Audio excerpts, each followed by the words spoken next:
to talk to you about something else that I've got going on. I usually post a whole bunch about being vegan and all this stuff, but there's some other stuff that I want to just kind of make sure people know about and make sure that people realize they have the chance to fix or change.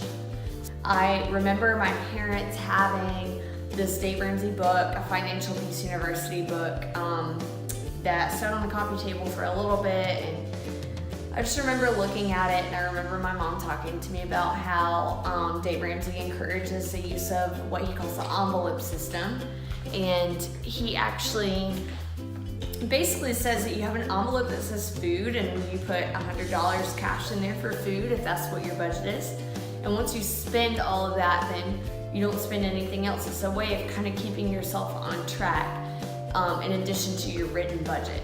And so I thought, when she told me about that, it makes sense, because then you're not swiping a card, you're actually seeing the cash leave your hand, and you know exactly what you spent, and when you run out of money, you don't have it there to get more. Now, I didn't start to really delve into Dave Ramsey more until I became an adult. On his YouTube channel, he's got his entire radio show on there from every day.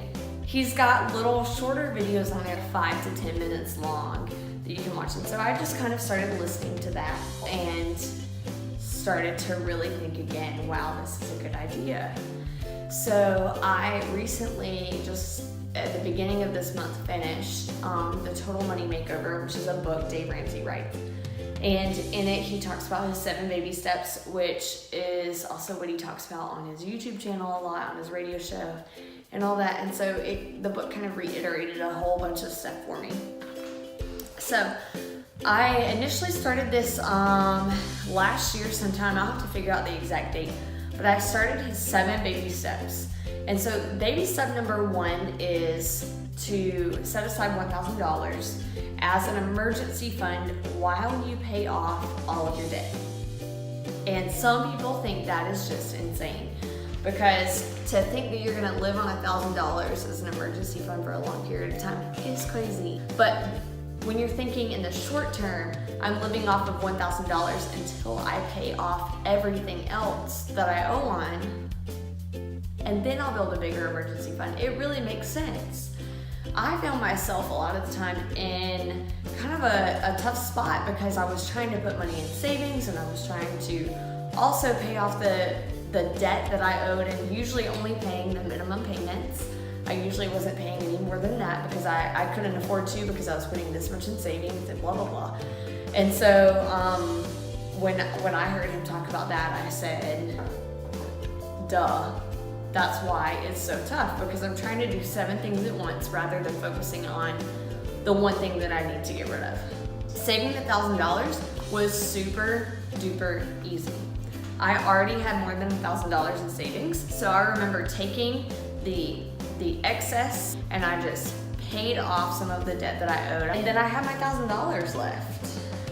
Now, baby step 2 is to pay off all the debt you owe with extreme intensity. Dave Ramsey says gazelle intensity. And so I am on baby step 2. Now, talking about my debt, I graduated college with student loan debt. I was very, very lucky that my first car died in college, and my parents said, we want to get you a reliable car, and so they got me a car. The other thing that I had was a pretty minimal credit card debt compared to a lot of people. So I want to talk first about the credit cards. I had a whole bunch of credit cards open because I had learned around 18 years old or so that if I used a credit card, as long as I paid it off, it was okay. And so I had credit cards for Macy's and the Loft and Belk, just some different like clothing stores I shopped at. And so every time I used them, I did pay them off. I was really diligent about it. And then as I got older, I got a credit card from Apple when it was time for me to buy a new MacBook. And I thought it'll be fine, I'll pay it off in a short amount of time.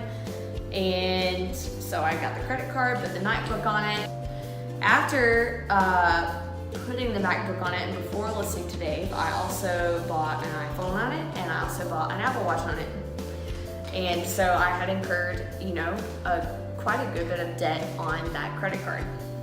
When I started listening to Dave and he said that baby step 2 was to pay off all your debt with Gazelle Intensity, that's when I laid out all of my debt, and he says to lay it out from smallest to largest, and you pay off from smallest to largest. It's basically like setting a weight loss goal of, you know, losing a pound this week versus setting a weight loss goal of losing 20 pounds this year.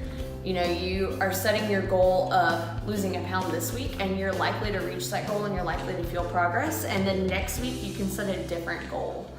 And so that's basically what his debt snowball is. So I laid out my debt smallest to largest. I started with my smallest debt, which was a small student loan that I had paid down quite a bit. And so I paid that off. And then I believe the second or third one, I can't remember exactly, I have to look back, but second or third was then that Apple credit card. And so I actually just finished paying that off last month. It's completely gone. I'm done with credit cards. I have closed all of the credit cards in my name. That Apple one is still open, but it will be closed. The only debt that I have left is my student loan debt. Dave Ramsey's Baby Step 3 is to then save up 3 to 6 months of expenses for an emergency fund. So that's where your large emergency fund comes into play. So I'm excited, super ready to just get through this debt paying phase, finish it out, and then move on to the emergency fund. That will be easy to complete. And then after that, the next few steps are just building wealth. In this country, I don't believe that we can depend on our jobs and whatever retirement we pay into to support us when we're done working. If I were living as a normal person and were to not be Gazelle Intense paying off my debt, I'd probably still retire with debt.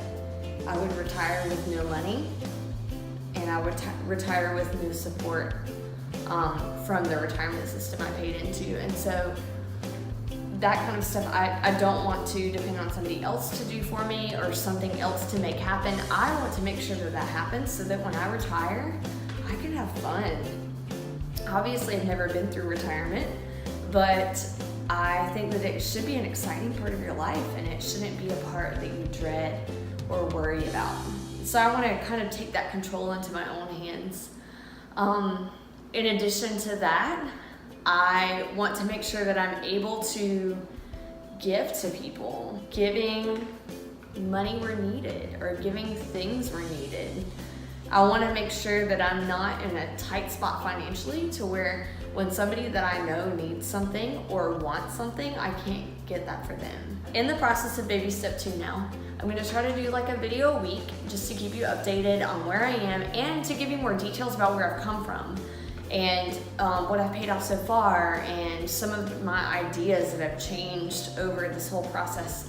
So I just want to share that with everybody because I want other people to believe that you can retire and be comfortable, or that you can build wealth off of a teacher's salary, or that you don't have to live with debt, because we really are taught that it's okay to live with debt, and I've come to realize that it's not. So I'll be sharing all of that over time.